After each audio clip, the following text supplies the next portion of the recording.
네, 제가 계산교회 부임해서 이 새벽 설교를 할 때마다 마태복음을 본문으로 설교해 왔습니다.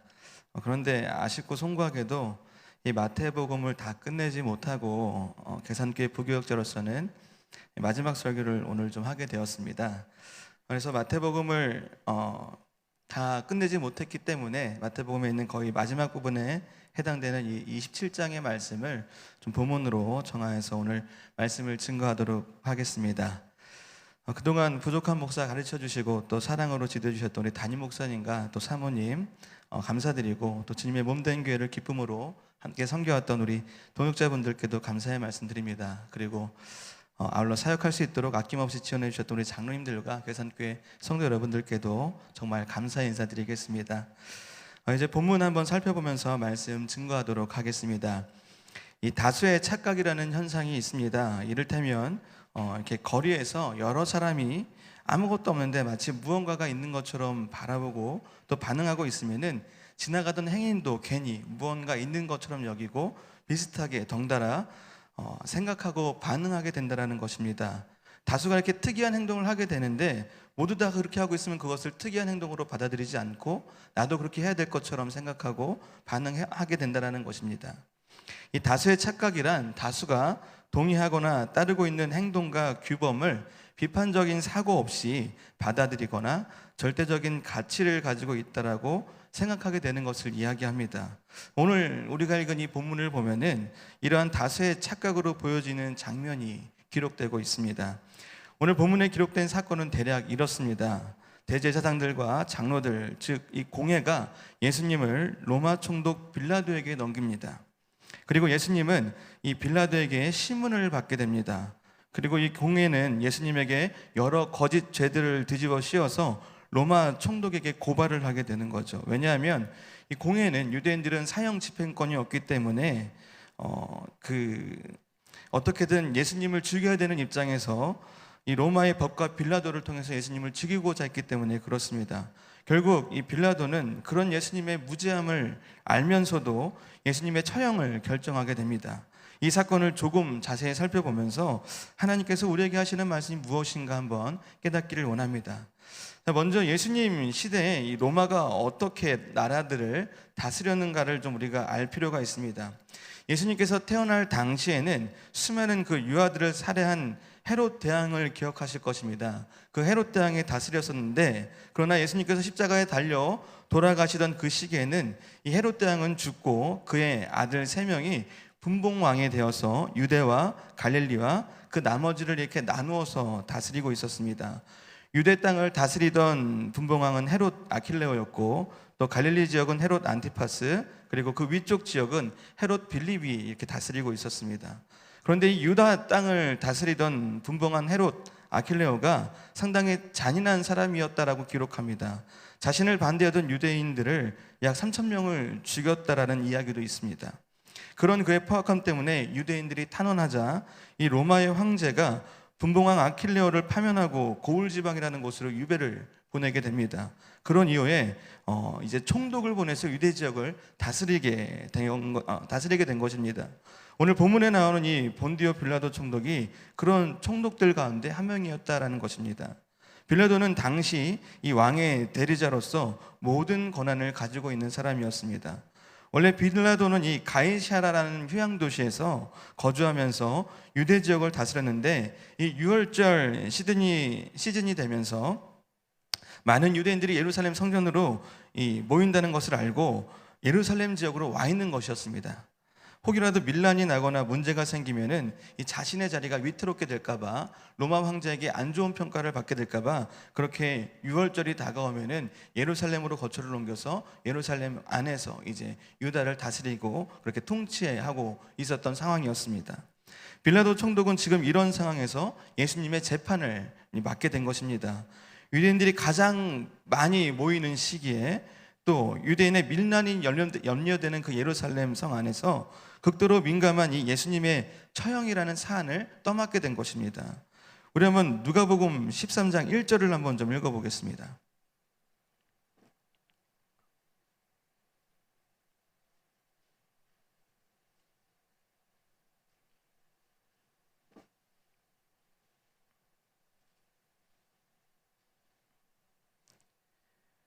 네, 같이 읽겠습니다.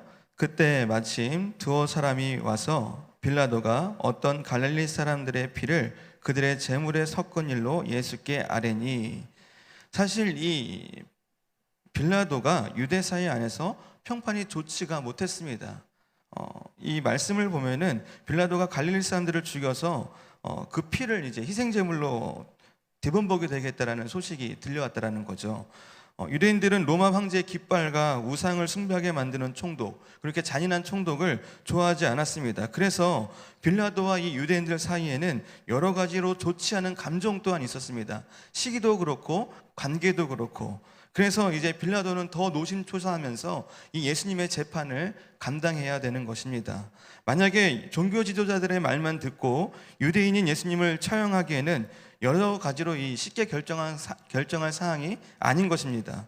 유대인을 처형하여서 밀란이 나도 어렵고, 또 종교 지도자들의 요구를 들어주지 않아서 밀란이 나도 어렵기 때문에 그렇습니다.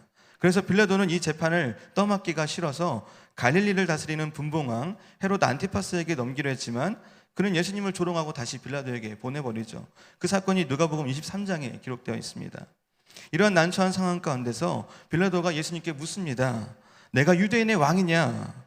당시 공회와 종교 지도자들이 고사한 내용이기도 했고, 또 예수님을 조롱하는 의미도 있는 그런 질문이었습니다. 누가복음 23장 1절에서 3절에 보면 이렇게 나와 있습니다.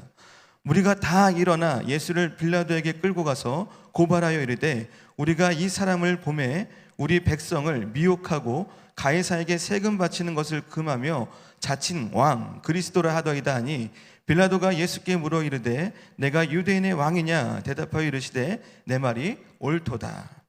이 종교 지도자들은 예수님을 죽이고 싶었으나 아까 말씀드린 대로 사형 집행권을 갖고 있지 않았습니다.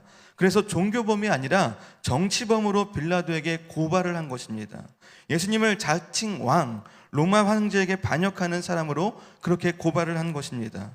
그러나 빌라도는 이러한 예수가 반역자로서 로마 황제나 로마에 위협이 될 만한 사람이 아니라는 것을 알았습니다. 그런 그의 조롱 섞인 신문에 예수님은 내 말이 옳다라고 대답하십니다. 오늘 본문에서는 간단하게 옳다라고 말씀하셨지만 요한복음을 보면 조금 더 구체적으로 예수님이 대답하신 것을 우리가 볼 수 있습니다. 요한복음 18장 37절입니다. 한번 보실까요?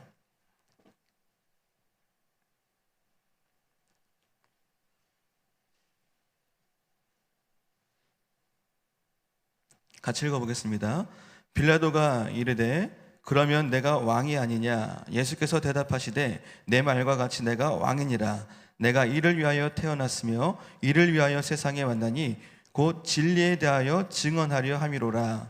무릇 진리에 속한 자는 내 음성을 듣느니라 하신대. 네, 요한복음 18장 37절에 예수님은 이렇게 예수님께서 당신이 왕이라는 것을 인정하시고 구체적으로 말씀하십니다. 예수님은 세상이 생각하는 그런 왕과는 조금 결이 다른, 아니 완전히 결이 다른 그런 왕이셨습니다. 예수님은 이 땅에 속한 세상 나라의 왕이 아니라 하나님 나라의 왕이십니다. 그리고 그 나라에 들어갈 수 있는 진리를 선포하시는 그런 왕이셨습니다. 온 천하의 진정한 왕이고 영원한 나라의 왕이셨고, 그 나라에 들어갈 수 있는 유일한 방법을 알려주시는 분이 바로 예수님이셨다라는 것입니다. 우리는 이 예수님을 제대로 알고 믿어야 합니다. 이 예수님의 백성이 되어야 합니다. 예수님은 이렇게 스스로를 계시하셨기 때문에 우리는 그 예수님을 따라야 합니다. 대제사장들과 장로들은 예수님을 고발하지만 그러나 예수님은 그 이후에는 아무런 대답이 없으십니다. 오늘 본문 12절이죠. 대제사장들과 장로들에게 고발을 당하되 아무 대답도 아니하시는지라.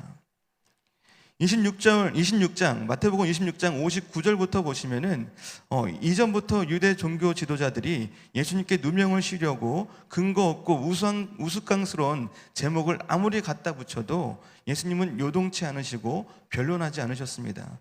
제가 한번 읽어보겠습니다. 마태복음 26장 59절부터 63절까지의 말씀을 한번 읽어보겠습니다.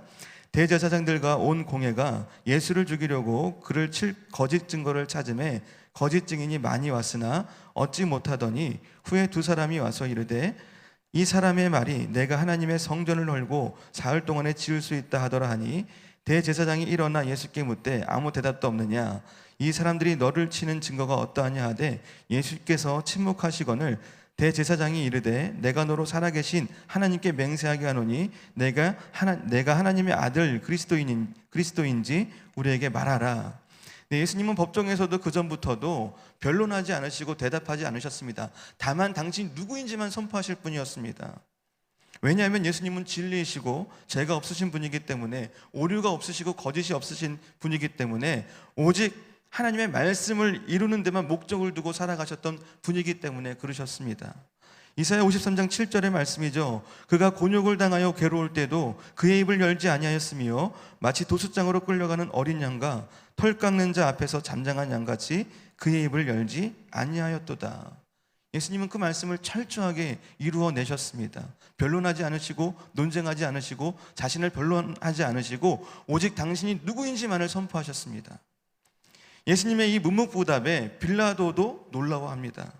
왜냐하면 당시에는 일반적으로 자신을 위해 변론해야 하는데, 그리고 변론하지 않으면 유죄로 추정받을 수 있기 때문에 분명히 변론해야 되는데 예수님께서는 그러지 않으셨기 때문에 그렇습니다. 마태복음 27장 14절이죠. 한마디도 대답하지 아니하시니 총독이 크게 놀라워하더라.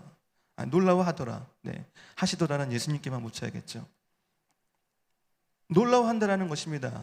총독도 예수님의 이런 모습 때문에. 오늘 설교의 제목이 거룩한 소수입니다. 대다수의 세상 사람들은 자신의 이익을 위해서, 그리고 자신의 만족을 구하기 위해서, 혹은 자신의 감정에 따라 다투고 분노하고 논쟁하며 거짓을 일삼습니다. 모두가 다 그렇게 살기 때문에 어쩌면 그렇게 살아가는 것이 당연한지도 모르겠다라는 착각 가운데 빠져서 살아갈 때도 있습니다.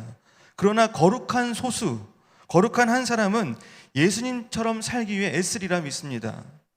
사람들과 더불어 논쟁하고 변론하기보다, 분노하고 거짓을 일삼기보다는 잠잠히 하나님의 말씀을 이루기 위해 애쓰는 사람, 무엇에 분노해야 하는지 정확히 아는 사람. 우리 예수님은 일례로 하나님의 전을 더럽히는 그 예배를 훼손했던 사건에서만 분노하십니다. 우리는 예수님의 분노를 담는 법을 배워야 한다는 것을 깨닫습니다. 실제로 한 책에 이렇게 나와 있습니다. 우리는 예수님의 분노를 담는 법을 배워야 한다. 완악한 마음에는 의로운 분노를, 하나님의 명예가 훼손될 때에는 질투하는 분노를, 죄와 죽음에 대해서는 깊은 분노를 느껴야 한다. 예수님의 분노를 담는 법을 배워야 한다는 책에 이렇게 나와 있습니다. 우리도 이렇게 특별한 경우 외에는 논쟁하지 않고 분노하지 않으며 오직 하나님의 말씀을 이루는 데 집중하는 예수님을 따르는 그리스도인이 되기를 축원드리겠습니다. 우리 모두 이기심과 거짓과 분노로 가득한 이 세상의 다수처럼 살아가는 것이 아니라 예수님처럼 살아가는 거룩한 한 사람이 되기를 부탁드리겠습니다. 저와 여러분 모두 다 그런 한 사람의 성도 되기를 원합니다. 오늘 본문의 14절의 이야기가 바로 우리의 이야기가 되기를 원합니다. 우리 모두 예수님처럼 집중할 것에 집중하며 신앙생활 함으로써 세상에 놀라움을 주는, 우리 주변에 있는 이웃들에게 놀라움을 줄 수 있는 거룩한 소수, 거룩한 한 사람이 되기를 원합니다. 빌라도는 그런 예수님을 처형하도록 하는 게 조금 불편했던 것 같습니다. 그래서 유월절에 제수 한 사람을 풀어주는 전례가 있었는데 이를 이용하여서 예수님을 풀어주려고 하였습니다. 그래서 대제사장들과 장로들과 유대 군중들에게 가장 흉악한 죄인 바라바를 놓아주겠느냐, 아니면 예수님을 놓아주겠느냐라고 물어봅니다. 마태복음 27장 18절이죠. 이는 그가 그들의 시기로 예수를 넘겨준 줄 알미더라. 이게 무슨 말입니까? 되게 재미있는 이야기입니다. 빌라도가 종교 지도자들과 유대인들이 세상 사람들처럼 시기로 가득 차 있음을 알고 있었다라고 성경은 기록합니다. 종교 지도자들과 유대인들은 구별되지 않은 다수에 속하였다는 것을 오늘 성경이 증거하고 있는 것입니다. 자신의 유익과 욕심에 눈이 멀어서 시기와 질투와 분노로 가득 차 있어서 구별되지 않는 대다수가 바로 이들 유대 군중들이었습니다. 그리고 그들 다수가 그랬기 때문에 죄를 죄로 인지하지 못하고 그렇게 착각 가운데 빠져 있는 것입니다. 오늘 이 시대를 살아가는 우리 교회 안에 있는 성도들도 이런 착각 가운데 잘못된 삶을 살아가기 십상이라는 것을 우리는 깨달아야 할 줄로 믿습니다. 이때 한 사람, 빌라도의 부인이 재판석에 앉은 빌라도에게 사람을 보내어서 예수님이 옳은 사람이니 그를 해하지 말라라고 부탁합니다. 밤새 꿈에서 예수님 때문에 애를 태웠다라고 이야기합니다. 마태복음에서 꿈은 하나님의 계시와 연관되어 있습니다. 하나님은 이방 여인을 통해서 유대인들의 잘못과 예수님의 이 무죄하심을 알린 것입니다. 빌라도도 예수님을 죄인이라 생각할 수 없었고 이런 아내의 말에 수긍이 되었습니다. 그러나 한편 이 유대 군중들이 빌라도에게 큰 죄인인 바라바를 놓아주고 예수님을 십자가에 못 박으라고 요구하니까 이러지도 못하고 저러지도 못하는 것입니다. 빌라도는 죄가 죄인지도 모르는 이 다수에 휘둘려서 어찌할 바를 모르다가 결국 그런 다수의 유대인들의 분노와 시기와 제약에 편승하게 됩니다. 결국 손을 찢고 자신은 무관하다 말하며 유대 군중들에게 예수님을 넘겨주고 말아버립니다. 본인은 상관없다고 말하지만 상당히 비겁한 행동이고 본인 스스로도 그 죄악에 가담하는 꼴이 되어버린 것입니다. 종교 지도자들과 유대 군중들의 외침과 분노와 시기와 질투와 그들의 거짓 논리를 두려워했다라는 것입니다. 그리고 혹여나 이 일이 밀란으로 커져서 로마와 로마 황제에게 알려질까 봐 두려워했습니다. 자신의 자리와 명예를 소중하게 여겨서 자신도 알고 아내도 알고 있었던 그 옳은 일을 행하지 못하게 된 것입니다.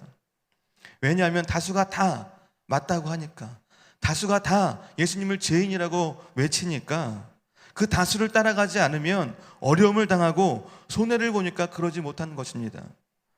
오늘 본문을 보면서 우리는 지난 한 해 동안 어떻게 살아왔는지 좀 점검해 볼 필요가 있을 것 같습니다. 이제 곧 다가올 성탄절을 앞에 두고 한번 생각해 봐야겠습니다. 거룩한 소수, 거룩한 한 사람인가 내가? 아니면 죄가 죄인지도 모르고 착각 속에서 빠져 살아가는 세상의 다수와 구별되지 못하는 그런 사람인가? 분명히 점검하고 생각해 봐야 할 일입니다. 오늘 본문을 보면은 예수님을 중심에 두고 이 빌라도와 빌라도의 부인 그리고 종교 지도자들과 유대 군중들이 등장합니다. 예수님 말고는 그 누구도 적극적으로 진리에 속해 있다고 볼 수 있는 사람이 하나도 없어 보입니다. 당시 상황으로 보았을 때 이들은 모두 예수님을 알고 있었고 예수님의 가르침을 직접 듣거나 전에 들었을 법한 사람들입니다. 아니, 들어보았습니다.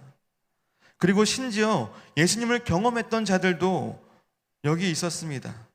그런데 아무도 예수님을 적극적으로 따르지 않았고 예수님의 가르침을 받아들이지 않았고 오히려 이 다수의 착각에 편승하게 됩니다. 정확히는 이 다수로 표현되는 세상의 죄악에 따라 이리 흔들리고 저리 흔들리는 그렇게 바람에 나는 겨와 같은 인생들의 모습이었습니다. 예수님을 향해 다윗의 자손 호산나라고 외쳤던 그 수많은 자들, 예수님을 환호하고 환영했던 그 자들이 돌변하였습니다. 눈에 보이는 것이 없고 잡히는 것이 없으니 점점 더 많은 사람들이 예수님을 향해 분노하고 실망하며 죄인지도 모르고 예수님을 처형하라고 십자가에 못 박으라고 외칩니다. 예수님 말고는 그 누구도 예수님 곁에 없어 보입니다. 누구도 진리를 붙잡고 있지 않습니다. 그나마 빌라도의 아내가 예수님의 죄 없음을 이야기하지만 그녀마저도 더 적극적으로 예수님을 변론하지 못합니다. 그런데 여러분, 마태복음 27장 54절을 한번 보시기 바랍니다.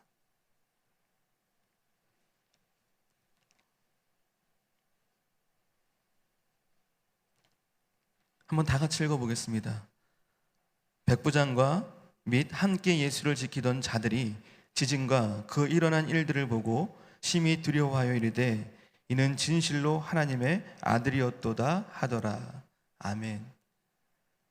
결국 이 여인 빌라도의 아내가 이야기했던 것처럼 예수님의 모든 말씀이 옳았음을 그 자리에 있던 모든 사람들이 다 깨닫게 되어집니다. 예수님의 말씀이 모두 다 진리였고 하나님의 아들이자 하나님 나라의 왕이라는 것을 인정할 수밖에 없었습니다. 빌라도의 아내가 얼마나 후회했겠습니까? 내가 좀 더 변론할 걸, 내가 적극적으로 나서서 사람을 보내는 게 아니라 내가 직접 나서서 그것을 막을 걸. 빌라도는 또 어땠을까요, 여러분들? 오늘 본문에 등장하지는 않지만 이 다수의 분노와 외침 앞에 아무 소리 하지 못했던 제자들, 심지어 뿔뿔이 흩어진 제자들은 여러분 이 장면을 보고 어땠을까요? 이는 진실로 하나님의 아들이었다는 이 반응 앞에 상당히 부끄러웠을 것입니다. 그래서 업으로 돌아갔는지도 모르겠습니다.